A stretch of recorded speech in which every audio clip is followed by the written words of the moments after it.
எனது பெயர் ஆர் சாதனா. நான் நீதிக்கதை சொல்ல போகிறேன்.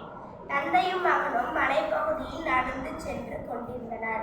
அப்பொழுது திடீரென்று மகன் கீழே விழுந்து அடிபட்டு ஆ என்று கத்தினான். என்ன ஆச்சரியம்! அவனுடைய சத்தம் அவனுக்கே திரும்பி கேட்டது. அவன் அவளுடன் யார் நீ என்று கேட்டான். திரும்ப அவனுக்கு நீ யார் என்று ஒலி கேட்டது. உன்னை எனக்கு ரொம்ப பிடித்திருக்கிறது என்று மலையை பார்த்து கத்தினான்.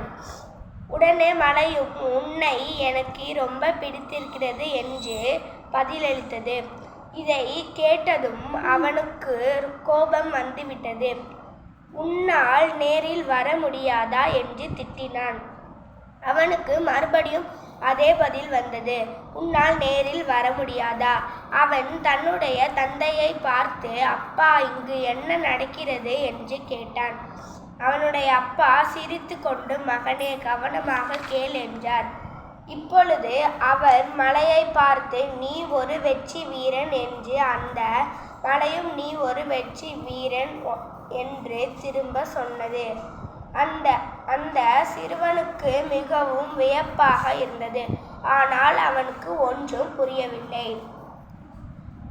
அவனுடைய அப்பா இதை எல்லாரும் எதிரொலி என்று கூறுவார்.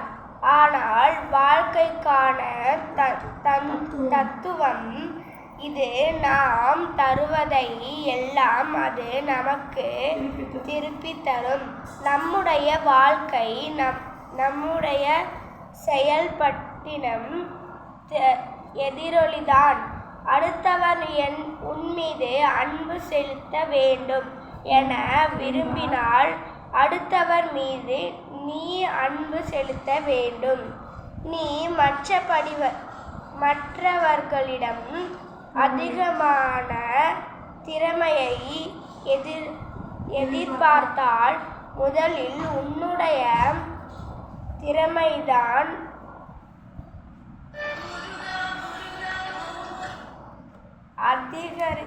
அதிகரித்துக்கொள்.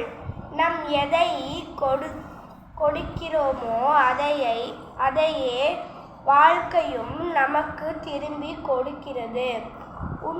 உன்னுடைய வாழ்க்கை எதிர்பாராமல் நடக்கும்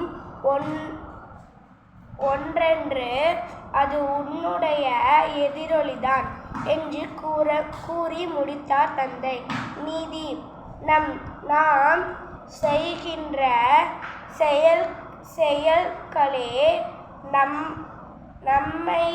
நம்மையும் திறமையும் விளைவிக்கின்றன. நன்றி, வணக்கம்.